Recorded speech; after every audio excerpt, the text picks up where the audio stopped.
Yoldaşlar hər vaxtınız xeyir olsun. 6 noyabr və 11 dekabr imtahanları üçün o imtahanlara gedən tələbələrimiz üçün kursumuzda sınaq təşkil etmişdik. Dekabra hazırlaşan tələbələrimiz üçün e, daha bir sınaq nəzərdə tutulub. Bu sınağa onların daxil olması könüllü idi. Çünki onların imtahanı hələ var və onların öyrənməyə hələ çox mövzuları qalır. Lakin noyabra gedənlər bu sınaqda özlərini yoxlamışdılar. Sınağımız tam qəbul səviyyəsində, sonuncu qəbul modellərinə uyğun olaraq hazırlanıb və hal-hazırda siz bunların izahları ilə tanış olacaqsınız. Bütün sualları izah etməyəcəm, video yorucu olmasın. Çünki bəzi sualları ayrı-ayrılıqda çəkmişəm və onları bu videonun altına yerləşdirəcəm. Beləliklə, oradan kiçik videolar formatında izləyə biləcəksiniz. Başlayıram 71-ci sualdan. Ardıcıllıq sualıdır. Birinci və ikinci ardıcıllar arasında qanuna uyğunluq tapılır. 3-ə əsasən 4-cü ardıcıllıq müəyyən edilir. 4-dən 8 almaq üçün 2-yə vurublar, daha sonra üstünə 2 gəliblər. Yenə 2-yə vurublar, yenə 2 gəliblər. Aşağıda isə 5-ə vurublar, 5 gəliblər. Yenə 5-ə vurub, 5 gəliblər. Fikir verin, 3 vahid artdı rəqəmlər. Əməllər isə olduğu kimi qaldı. Deməli, burada 3'ə vurma 3 çıxmadırsa, fikir verin, 3'ə vurma 3 çıxmadırsa, ədədləri 3 vahid artıraraq 6 olduğunu taparıq. Əməlləri də olduğu kimi saxlayarıq. 6'ya vurub 6 çıxdığı qanuna uyğunluq axtararıq. Fikir verin. 6'ya vurub 6 çıxıb, 6'ya vurub, axırda 6 çıxmaqdan 6 gəlib və bizi çaşdırıb. Amma 6'ya vurub 6 çıxıb, 6'ya vurub 6 çıxıb, B variantı doğru cavabdır. 72-ci sual tərəzi, standart bir tərəzi sualdır. Gördüyünüz kimi B bərabərdir AD. Yuxarıdan 2 dənə B-ni silirəm. Hər birinin yerinə AD ifadəsini daxil edirəm, yazıram.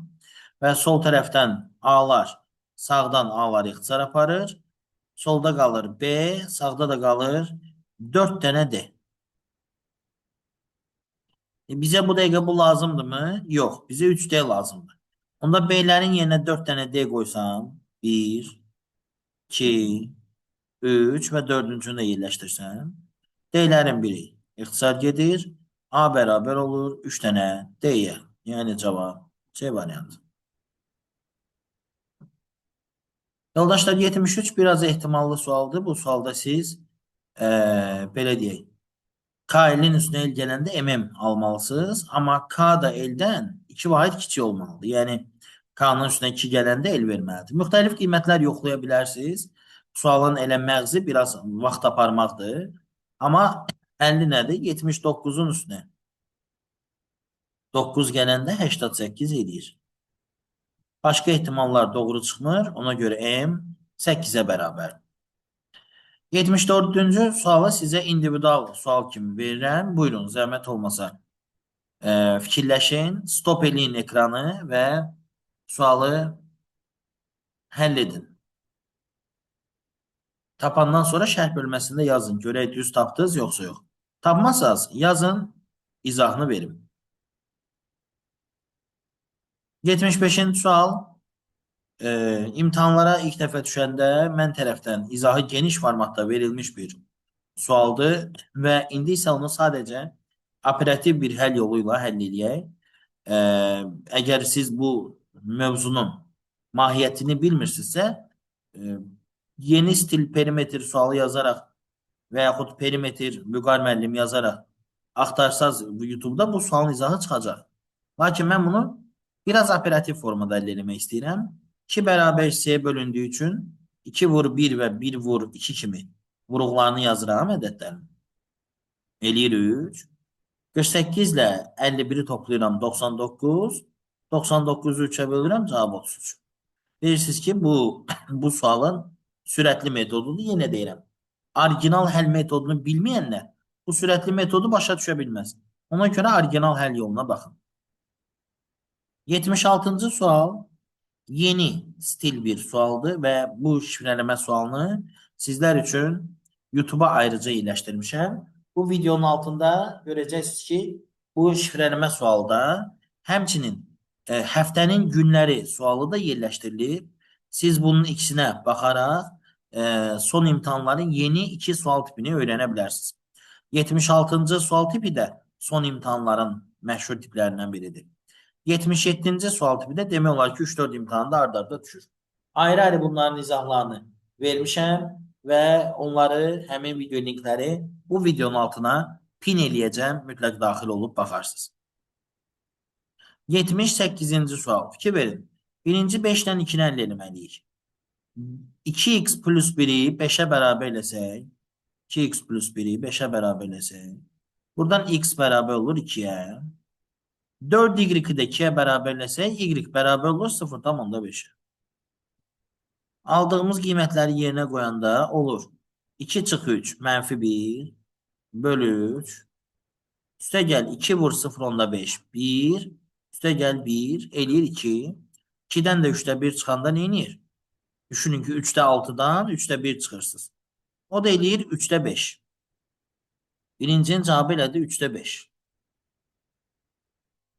İndi bu tənliyi həll edək. 2x minus 2 ona bərabərdirsə, üzr istəyirəm 3x minus 2. 3x minus 2 ona bərabərdirsə, 3x 12-yə, x də 4-ə bərabərdir. Nədən 2 çıxanda -2 qalar? Təbii ki, 0-dan. Y də 0-a bərabərdir. X bölü 2, yəni 4 bölü 2, 2. Üstə gəl, 4 vur, 0, o da 0. Cavab elədi 2. 3-də 5-dən də çıxanda 2-ni, yəni 3-də 6-nı eləyir 3-də 1, amma mənfi. Kəsirlər biraz sizi yormuş ola bilər, amma primitiv riyaziyyatdır, həll eləməliydiniz. 79-cu sual əslində çətin sual deyil, amma maraqlı bir özəlliyi var. Hamı bu xanalara individual baxır, amma həlli belədir. 321 çıx 210 eləyir 111. 787-dən 135 çıxanda 652, 936-dan da 416 çıxanda cavab 520. Cavab A variantı. 79-cu sual. Daha doğrusu üzr istəyirəm. 80-cı sual. Kifayət qədər maraqlı bir sualdır. Zigzag həll edir. 19, 17, 15, 13, 11, 9 və 7. Bu, belə deyək, birinin həll edir. 2 vahid 2 vahid azalır. Digəri isə gördüyünüz kimi 6 vahid 6 vahid artır. Ona görə növbədə 39 olur. Bunkerdəki kürələr sualından o qədər həll eləmişik və o qədər belə deyək, bu tipli sualların həllini eşitmişsiniz ki, məncə bunu izaha ehtiyac yoxdur. İstəyirsiniz videonu dayandırın, özünüz şifahi tapın və yaxud bu sualı bilmirsinizsə, video alternativ olaraq yazın YouTube'da Vüqar müəllim bunker sualı və rahatlıqla həllini bilin. Cəmi 2 dəqiqəyə öyrənin bu sualı. 82-ci sual fikir verin. Bu dairə nə edir? Bir dəfə hardadsa, ikinci dəfə də oradadır. Üçüncü dəfə bir dama yuxarı qalxır. Fikir verin, bir dəfə hardadsa, bir dəfə də oradadır. Qaranın arxasındadır. Sonra bir dəfə sağa keçin. İndi buradadırsa və yenə də buradadırsa, indi keçməlidir ən sağa. Cavab variantı olaraq elə bir dənə variant qalır, Y variantı. Qaraya da baxın, qara bir damağı buraxıb ikinciyə keçir. Yenə bir damağı buraxır, ikinciyə keçir. Saat əqrəbi istiqamətində. Burada da var, bir damağı buraxıb ikinciyə keçir. Yenə biri buraxıb ikinciyə keçəcək olacaq Y variantı. Kakuronu da həll eləyək. Kakuro bilirsiniz ki, bu stil kakuro imtahanlara düşə bilən tipdir. Burada biz görürük ki 15 var. 15 də nəyin cəmidir? 9 ilə 7-nin ya da ki 7 ilə 8-in. Üzr istəyirəm 9 ilə 6-nın və ya 7 ilə 8-in. Hansını araya yazacağım dəqiq deyil deyə 17-dən başlamaq istəyirəm. 17 bilirsiniz ki 9 ilə 8-in cəmi. Və 14-dən də 8 çıxanda 6 qalır. 6-nı da parçalayacağıq. Nə kimi? Tutaq ki 1, 2, 3 kimi. Düzdür? Siz bura 2 yazsanız Bura 9 düşəcək. Təkrarçılıq olacaq. Onda gərək bura 3 yazasınız ki, 11-dən 3 çıxanda bura 8 qalsın. Sonra 30'un da bilirsiniz də 9, 8, 7 və 6'dır rəqəmlər cəmi. 13'ü də parçalamağın yolları çoxdur. 9 və 4, 8 və 5, 7 və 6 və s. Gəlin biz artıq bundan sonrasını biraz intuisiyaya əsaslanaraq həll edək. 15'i parçalayaq. 9 və 6 kimi. 18'dən 9 çıxaq, 9 qalsın. 9'u da necə parçalamalıyıq? 6 bura 1 və 2 kimi. Bura 1 yazsaq, burada 2 yazsaq alınmır. 2 verdiniz çünki 13'dən 2 çıxanda alınmır.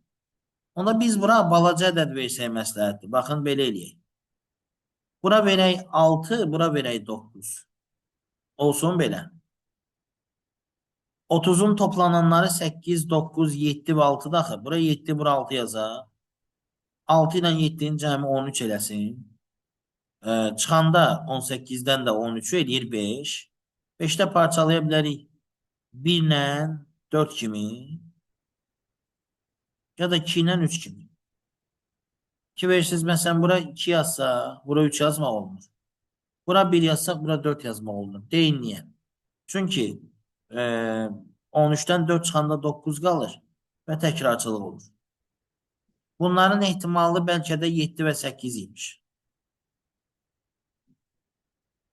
Buraya yazaq 7, buraya yazaq 8. Onda bura 7 düşəcək, bura 6. Bunların cəmi 7, 6, 13. 18'də 13 çıxanda 5. Bura 1 yazıram, burada 4. 13'dən 4 çıxanda 9. 9, 7 və 8 toplayanda 24 edir. Üstünə 2 də gələndə 26. 3, 2, 1 və 4 də toplayanda 18. Bu qədər. İndi düz oldu. Digər suallardan da biraz həll edək.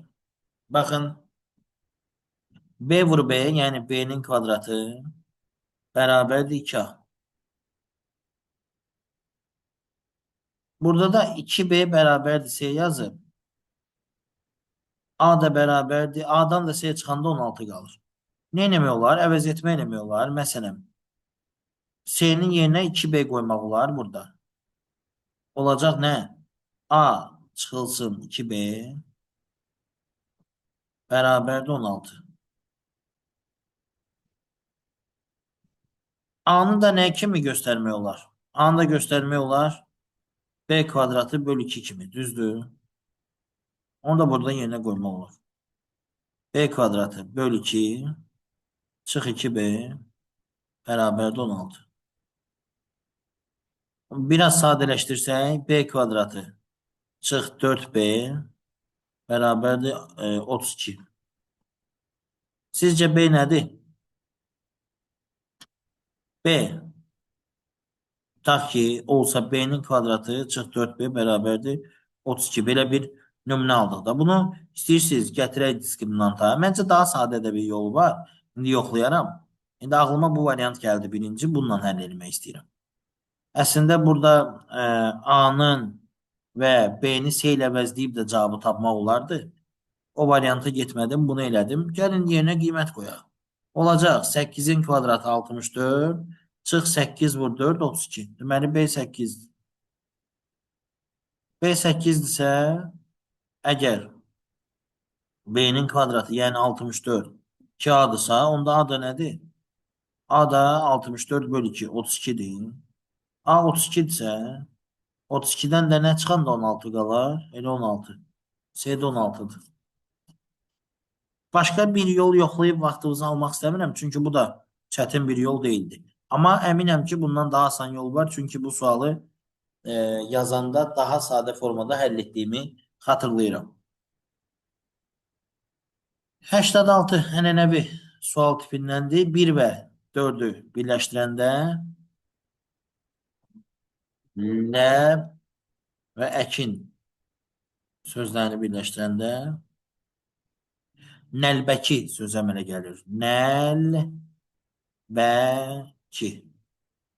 Cavab 1 ilə 4.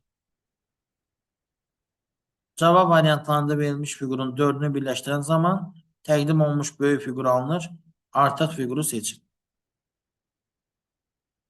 Kiberin biz bunu S'nin yanına qoysaq, bax belə. Y'ni də onun yanına qoysaq, bax belə. D'ni də qoysaq bura, bax belə. Həmin bu fiquru almış oluruq. Amma A'nı istifadə eləmədik. Bu B variantıdır. Bu C variantının özüdür. Bu D'dir. Bu da Y'dir. A'nı istifadə etmədik.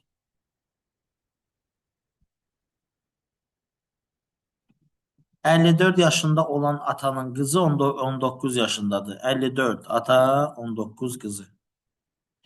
Neçə il əvvəl ata? Neçə il əvvəl ata da cavan idi, qız da cavan idi.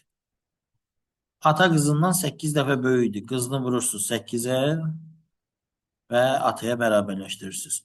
X-i tapırsınız, X sizin cavabınızdır. Variantla da işləyə bilərsiniz.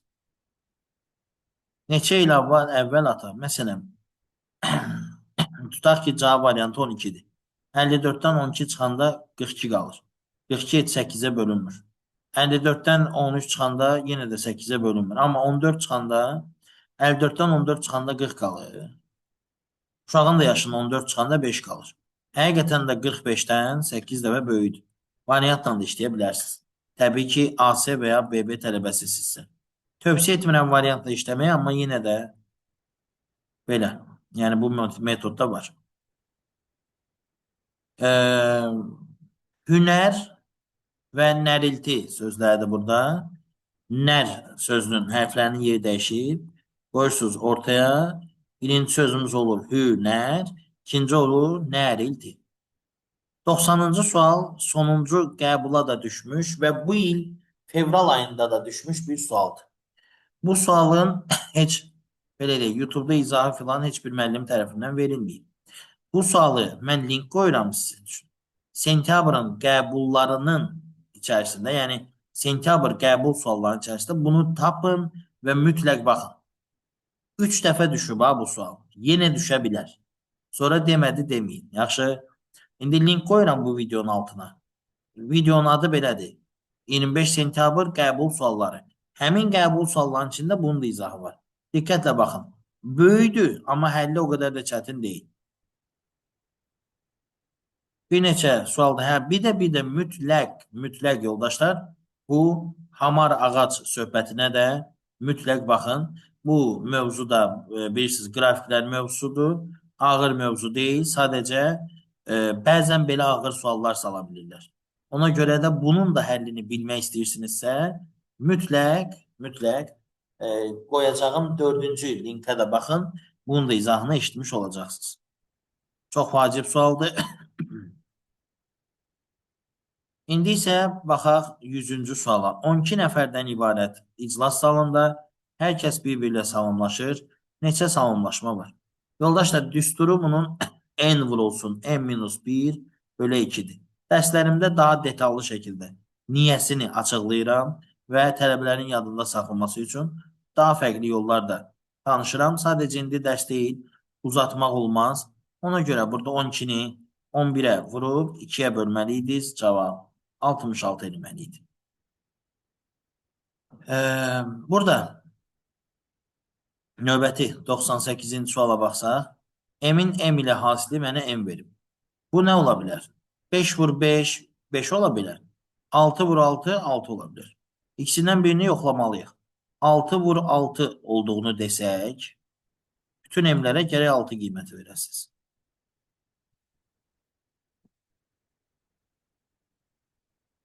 600 neçəni nəyə vuranda 600 neçə edir? T1-dir deməli. T-ni 1 qəbul edirəm.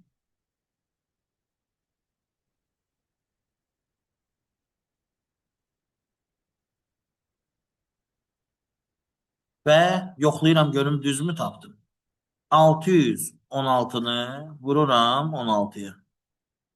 6-nı 6-ya 36, 6 yazdım. 3 yadda. 9 və 36. Üstünə də gəlirəm təzədən 616-nı. Eləyir 6, 5, 1 yadda, 7, 1 də 8, 9. Bəli. Elə biri 6 imiş, biri də 1. Ola bilərdi ki, M 6 olmasın, 5 olsun. O ehtimalda dəyərləndirərdiniz. 5-i 5-ə vuranda sonu 5-lə qurtarır. Bir də 6-nı 6-ya vuranda sonu 6 ilə qurtarır. Bir də 0-ı 0-a vuranda təbii ki, əslində 1-i də 1-ə vuranda, amma burada həm T1, həm də M1 ola bilməz axı. Həmçində sıfırdan fərqli olduğunu şərtdə qeyd edib deyə, ona görə sıfır məsələsini heç dəyərləndirmədim və sıfır olmağı absurddur. Çünki bunların hamısını sıfıra vursam, cavab da sıfır eləməlidir. Ona görə o hissə absurddur. Məşhur sual tipidir, şahmat sualı.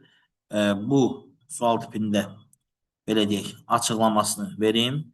Bu 6-cı fiqurdan istifadə etsək, baxın burada istifadə etsək, bir dənə belə, bir dənə də tərsinəsi. Yenə bir dənə belə, bir dənə də tərsinəsi. Və bunu yuxarıya qədər davam etdirsək, bu fiqurdan şahmat taxtası almaq olar.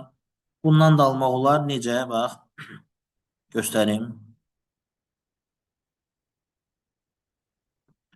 Üzr istəyirəm, düzgün yerdən çəkmədim. Baxın, diqqətlə. Bir dənə belə, bir dənə də onun tərsinəsini birləşdirirsən, kvadrat alınır və bunu 4 dəfə təkrarlayırsan. Bu fiqur alınır. A variantı ümumiyyətlə, birinci ümumiyyətlə ola bilməz. Ağ və qara fiqurlarının sayı bir-birinə bərabər deyil. Beşinci də ilə. İkinci fiquru da necə yerləşdirirsən yerləşdir. Axırda bir neçə xanada boşluq qalır. Həmçinin 4-dən də alınır. Bir dənə də onun tərsini özü ilə birləşdirirsən və şahmat taxtası tamamlanmış olur. 3, 4 və 6 doğru cavabdır, yəni A variantı. Bağlarla əlaqələndirilmiş fiqurlara da baxaq. Burada belə bir sual var. Buna da baxaq istəyirsiniz. Baxın, burada üstünə 10 gəlib. Burada üstünə 10-6 gəlib. Burada üstünə neçə gəlib? 28 gəlib. Burada da üstünə deyəsən 40 neçə gəlib? 4 gəlib də deyəsən. Yox, 46 gəlib deyəsən. Bəli, 46 gələndə 113 elib. Bəli. Fikir verin, bu ədədlərin arasında 6 vahid. Bu ədədlərin arasında 12 vahid. Bu ədədlərin arasında 18 vahid fərq var. Deməli, bu ədədlərin arasında 6, 12, 18, 24 vahid fərq olmalıdır. 46-ın üstü 24 gələndə 70 eləyir. Deməli, 113-ün üstünə siz 70 gəlməliydiniz və 183 almalıydınız. Bu da çətin bir ardıcıllıqdır, amma imtahanlarımızda olub belə ardıcıllıqlar və bizim kitabımızda da olub. Baxın, çay Baykal, axı Baykal çay deyil, deməli çarpaz baxırıq. Göldür Baykal, çaydır nə? Yenisey. 94-ün də tipi rahatdır, fikir verin. Bir üçbucaq, bir dairə ilə üst-üstə düşəndə düzbucaqlı alınıb. Üçbucaqla dairə yenə də düzbucaqlı verib. 2 dənə dairədən üçbucaq, bir dairə, bir üçbucaqdan isə yenə düzbucaqlı alınıb. Bu xassəni sonuncuya da tətbiq edib cavabı tapacaqdınız. Sizə bu sualda izah edim. Bağlarla əlaqələndirilmiş fiqurlar. Hər birindən çıxan xəttlərin sayını yazırsınız. 4, 2, 4, 3, 3 və 4. 2-ni rahat tapırsınız. 2 buradadır. 2 xətti olan yəni. Y-dir, budur. Y ilə qonşu olan 4 xətli A-dır. Deməli, Y ilə qonşu olan 4 xətli A-dır. Bu A-dır. Onunla qonşu olan digər 3 xətli fiqur isə M-dir. Deməli, M-i də rahatlıqla tapırsınız. Digər 4 xətli fiquru da rahatlıqla tapırsınız. O da Y-dir. Amma yerdə qalan bircə dəqiqə yox. Bir dəqiqə, özür istəyirəm.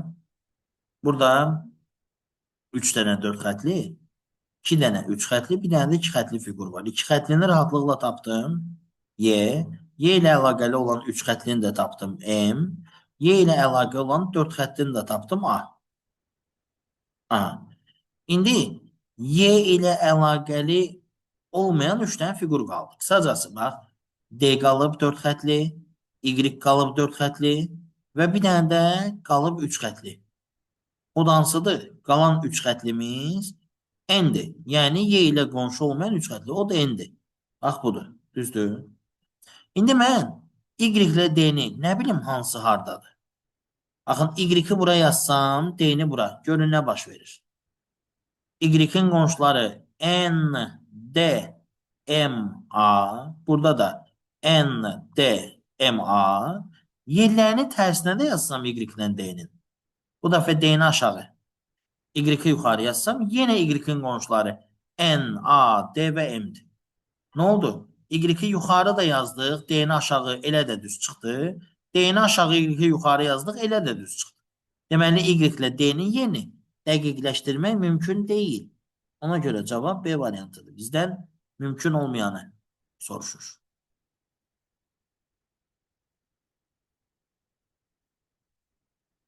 Belə bir faiz məsələsi var. Bu faiz məsələsində individual olaraq ekrana qoyuram, işləyin. Mən izah edirəm. Sadəcə biraz stop verin, işləyin, görün, eləyə biləcəksinizmi? 4 fakültə var. Fakültələrimizin adları D, B1, A2, C3 və D4'dür. Onlardakı insan sayını da verib. C3 və B1'də deyir 100 nəfər var. A2'də 200 nəfər var. D4'də də 400 nəfər.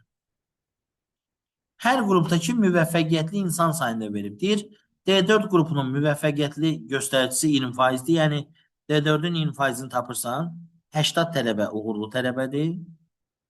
Sonra C3'ün orta müvəffəqiyyət göstəricisi 80%-dir. Yəni, C3'ün 100'ün 80%-i ilə 80'dır. 80 nəfəri müvəffəqiyyətli uşaqlardır. B1 və A1'də isə 60%. 200'ün 60%-i 120, 100'ün də 60%-i 60. İndi deyil, müvəffəqiyyətli insanların orta göstəricisi. Müvəffəqiyyətli insanları toplayırsınız. Eləyir 180, bu da 160, 340. 340'ı bölürsünüz ümumi insan sayını. 100, 200, 100 və 400'ün cəminə, yəni ümumi 800'ü. 340'ı da 800'e böləndə 320'nin içində 84 dəfə, 20'nin içində də tamla alınır. 2,5. Yəni, qısacası 42,5 dərəcə. Faiz, üzr istəyirəm. Birisi də böləndən sonra 100'ə də vurmaq lazımdır. Ona görə 42,5 dərəcə və üzr istəyirəm faiz alırıq. Bax belə, sınavımızın suallarıyla tanış oldunuz. Kanalımızdakı digər videolara da baxaraq son qəbulların sualları, son belə deyək, imtahanların informatika sualları və hər şeyi görə bilərsiniz. Salamat qalın yoldaşlar. Növbəti videolarda görüşənə dək.